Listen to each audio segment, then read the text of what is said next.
Assalamu alaikum guys, welcome to my channel Electronic Devices Analysis.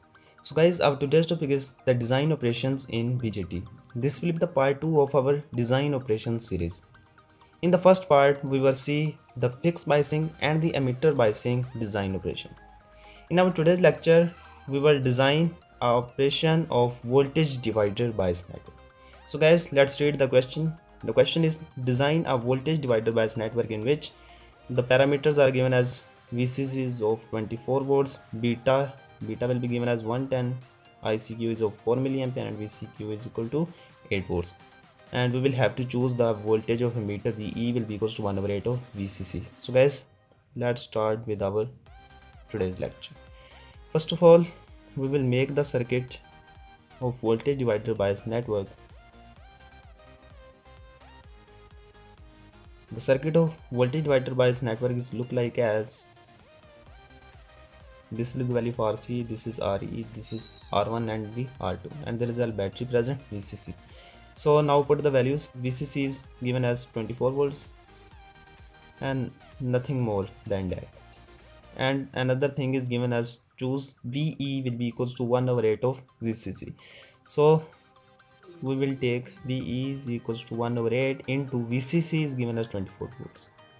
So 24 by 8 is given as 3 volts. So this will be the value of emitter voltage VE. From the VE you can calculate the value of VB and the VC.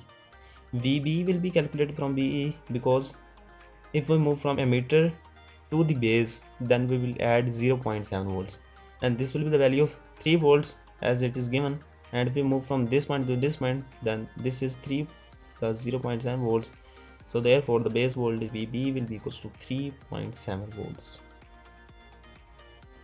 And from the emitter voltage you can also calculate the value of VC, because here the VCE will be equals to 8 volts.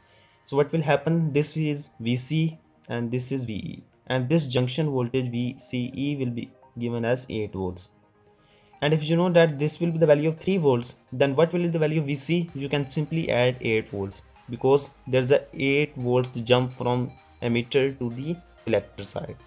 So what will happen, 3 plus 8 volts, 3 volts of VE and 8 volts of VCE, and this will be equals to 11 volts. If you have any doubt, then we will see in the second method. Second method is that you know that VCE will be equals to VC minus VE.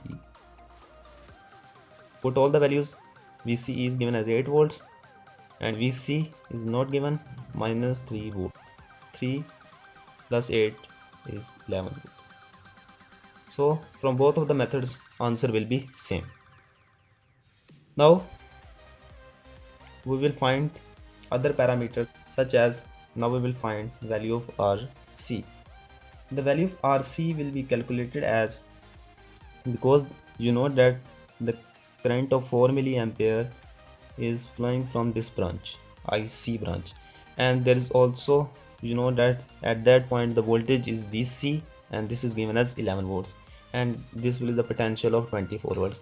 So from this voltage to this voltage a current will be flowing of 4 milliamperes. You can apply the Ohm's law to find the value of RC.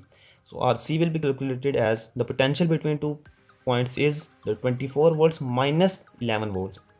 24 volts minus 11 volts divided by 4 milliamps. So this will be 24 minus 11 will be equals to 13 volts divided by 4 milliamps. So therefore this will be equals to 3.25 kilo ohms. This will be the value of RC. From the value of RC, now we will find the value of RE. The value of RE will be calculated simply by Ohm's law, VE over IE. So RE will be equals to, VE is given as 3 volts. What will be the value of IE? As you know that IE, the current of emitter, is approximately equals to the collector current. So we simply write IE is equals to 4 milliamperes, because IC is of 4 milliamperes and these both are approximately equals to each other. So therefore we will write 4 milliampere over there. So value of RC will be equals to 0.75 kilo ohms. So now all of the parameters you know only except two, the value of R1 and the value of R2. Now to find the values of R1 and the R2, you will use the approximate method, which I will tell you in our previous lecture. If you don't know, then you may go to our previous lectures and see that why we will solve the voltage divider bias network using approximate analysis. So now by approximate analysis, you know that first condition must be satisfied, and that condition is beta times Re is greater than 10 times R2. So now put the values in it. Beta is given as 110, so 110 into value of Re is given. Value of Re will be equal to 0.75k is greater than 10 times R2. So what will happen? This is 110 into 0.75k is equals to 82.5k, and this will be greater than 10 times R2. You will suppose any value of R2. First of all, we will suppose that R2 will be equals to 7.5k. Suppose you can suppose any value, because if you suppose 7.5k, then 10 into 7.5k is 75k, and this will be smaller than 82.5k, so therefore we will take the value of 7.5k, or you can take any value which will be less than 82.5k. So this will be the value of R2. Now put the values of R2, you can find the value of R1. The value of R1 will be calculated by the formula VThevenin will be calculated as VCC multiplied by R2 over R1 plus R2. So VThevenin is also known as the base voltage. The base voltage is what? It is given as 3.7 volts. So 3.7 volts it will be equals to VCC is given as 24 volts.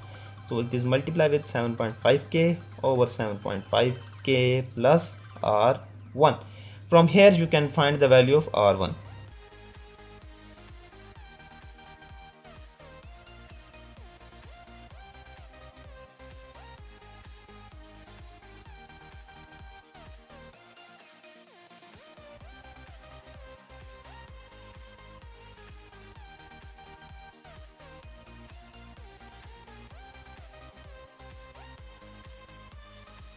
And the value of R1 will be equals to 41.16 kilo.